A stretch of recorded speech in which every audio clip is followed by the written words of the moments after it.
People think rewards programs are generous because banks are competing for customers. That's the public explanation. Internally, rewards programs exist for a very different reason. They aren't designed to reward you. They're designed to shape you. And once you see how that shaping works, the idea of gaming the system starts to look very different. When you swipe a credit card, money moves in a way you never see. The merchant pays a fee, not a small one. Usually, somewhere between 1.5% and 3% of the transaction.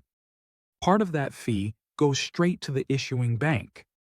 That money exists before interest, before late fees, before anything goes wrong, which means the most reliable profit doesn't come from people struggling. It comes from people spending calmly, regularly, on time. That's why rewards aren't funded by debt. They're funded by volume. This is the first thing people misunderstand when they talk about gaming rewards. Most optimization strategies increase spending. More cards, more categories, more purchases routed through plastic instead of cash or debit. Even when balances are paid in full, interchange revenue scales up with every dollar. From the bank's side, that's ideal. A customer who spends more and pays on time can be more valuable than one who occasionally pays interest, because that revenue is predictable.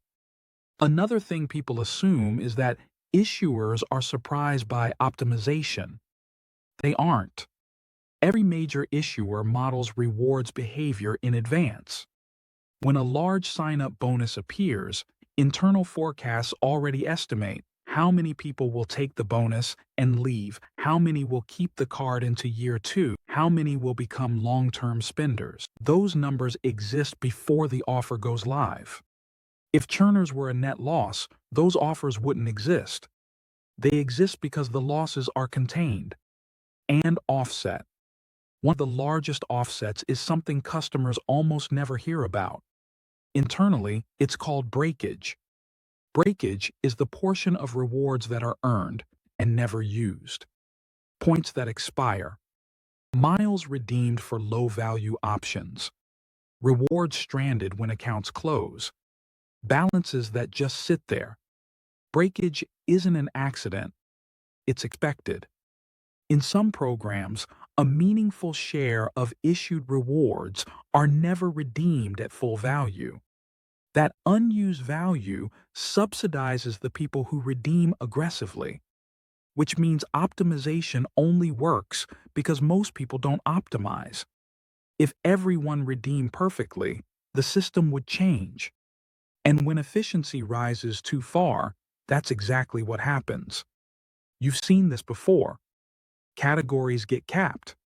Transfer ratios get adjusted. Point quietly devalue. Sweet spots disappear.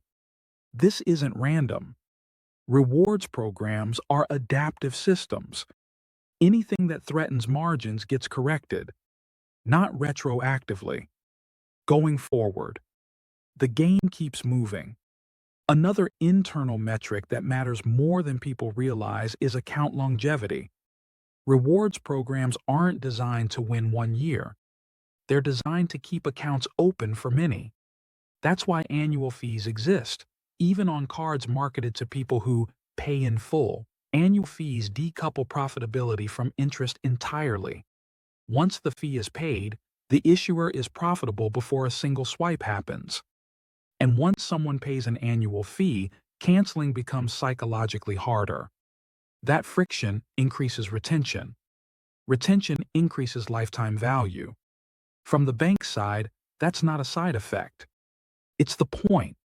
There's also more monitoring than most people expect. Issuers track spending velocity, transaction patterns, bonus behavior. When activity deviates too far from expected distributions, rapid cycling, repeated bonus captures, manufactured spending, accounts get flagged. This isn't personal. It's statistical. Optimization is tolerated up to the point where it stops being profitable. After that, accounts are restricted. Rewards are clawed back, or the rules change. The asymmetry matters. The issuer can change terms at scale. The customer can only react individually. This is where the idea of beating the system usually collapses.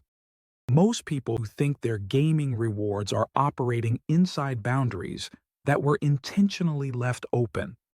The system isn't fooled by optimization. It was built to absorb it.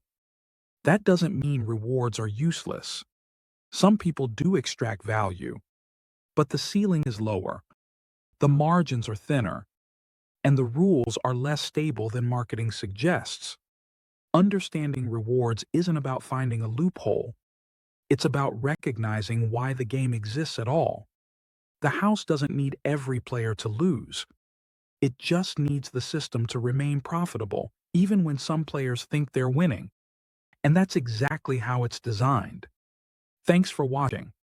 This channel looks at how financial systems are designed internally, how incentives, metrics, and structure quietly shape outcomes people usually experience as personal choices.